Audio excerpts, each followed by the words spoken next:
እኛ ኢትዮጵያውያን ካሉን ብዙ ሀብቶች መካከል ባህላዊ ምግቦቻችን ተጠቃሾች ናቸው። እንግዲህ የኢትዮጵያን ባህላዊ ምግቦች ከጓዳ ወደ አደባባይ እንዲሁም በዓለም አቀፍ መድረክ ለማስተዋወቅ የቱሪዝም ማሰልጠኛ ኢንስቲትዩትና ኩሪፍቱ አፍሪካን ቪሌጅ በጋራ በመሆን የኢትዮጵያ ባህላዊ የምግብ ፌስቲቫል በዚህ በኩሪፍቱ አፍሪካ ቪሌጅ ውስጥ አዘጋጅቷል። እኛም እንግዲህ እነዚህ የቀረቡትን ባህላዊ ምግቦችን እየቀመስን እያጣጣምን የምናይ ይሆናል። አብራችሁን ቆዩ።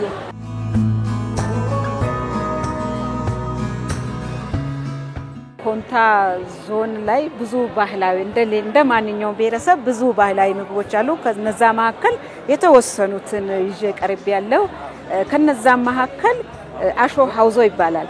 ከጥሬ ስጋና ከቆጮ ከቂቤ ከተለያዩ ቅመሞች ጋር የሚሰራ ነው። ለበዓል ለእንግጫ ለፋሲካ የሚሰራ ምግብ ነው። ይሄ ሲቀጥል ደግሞ ይሄ ባጭራ ይባላል። ባጭራ በተለይ በመስቀል በዓል ቤተሰብ አጠቃላይ ተጠራርቶ የሚበላበትና የብዙ በሽታ መከላከያ ባጭራ ይባላል። ሲቀጥል ደግሞ ይሄኛው ኩቶ ኩቦ ዶሮ ከዶሮ ነው የሚሰራው።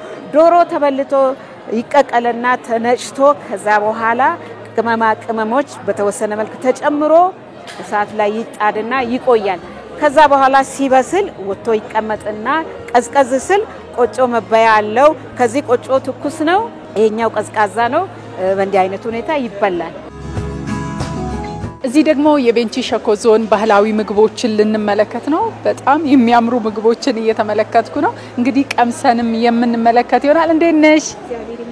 እስኪ ስለ ቤንች ሸኮ ዞን ባህላዊ ምግቦች ንገሪ። በጣም የሚጣፍጥ ነው። ማቀምሰሽ ከቀምሰሽ ይሄ አሁን የሚያምር ወይን ጠጅ ቀለም ያለው ምንድነው? ስራስር ነው። ይሄኛው ከቺ ነው የሚባለው። ከቺ አሁን እኛ ሀገር በሁሉም ነገር የሚበቃ ነው። ከቺ ነው የሚባለው። እስኪ ቀምሰሽ ከቺ ነው የሚባለው። ከቺ አው ስራስር ነው። ግፊት ላለባቸው ሰዎች እስቲ በማንከል ቅመሰው። አው ስራስር ያው በጣም ጠቃሚ እንደሆነ አውቃለሁ። ስራስር ነው ግን የሚበላ ኬክ ይመስላል። አው ኬክ ነው የሚመስለው። ቀለሙ ኬክ ነው የሚመስለው። አው ያገሩ የባህል ምግብ ነው። ግፊት ያለባቸው ሰዎች በብዛት በዚህ ነው እንትን የሚሉት ሐኪም ከታዘዘ። ይሄ ደግሞ በጣም ታዋቂ ነው።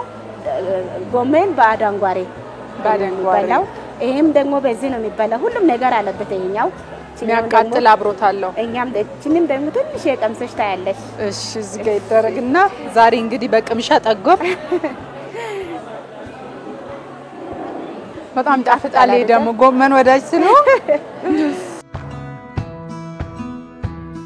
አይዳ ይባላል። የቦሎቄ ዘር ነው። ይሄ ደግሞ ኮሾማዳ ይባላል። የተሰራው ከበሶ ዱቄት ነው። ከበሶ ዱቄት ነው። ይሄ ምንድነው? ሲገባበት ቦሎቄ ገባበት፣ ቅቤ ገባበት። ይሄ ደግሞ ዳማ ይባላል ወይም ኩርኩፋ። ሲጋልበት ድንች ማለበት ከሞሪንጋ የሚሰራ ነው። ከምንድነው የሚሰራው ነው ያልሽኝ? ከማሽላና ከበቆሎ። ለመጀመሪያ ጊዜ ስለሆነ ነው ጎመዝዛት ትንሽ። እኛ ግን ሁሉንም እንጠጣው። በወላይታ የተለያዩ ባህላዊ ምግቦች አሉ። ከነዚህ ለሳምፕል ያክል የተወሰኑት አቅርበናል። እስቲ ከቀረቡት ውስጥ በዚህ በኩል ያለው የወላይታ ባህላዊ ምግቦች አንዱ የሆነው ቶልሶ ነው የሚባለው። ቶልሶ ጥሬ ስጋ ጥሬ ስጋ ቶልሶ ነው የሚባለው። ሁለት አይነት ቆጭቆጭ አለ። ቅቤ ስጋና ጎመን አንደኛው ከሱ ነው የሚሰራው። ይሄኛው ጉርዶ ይባላል።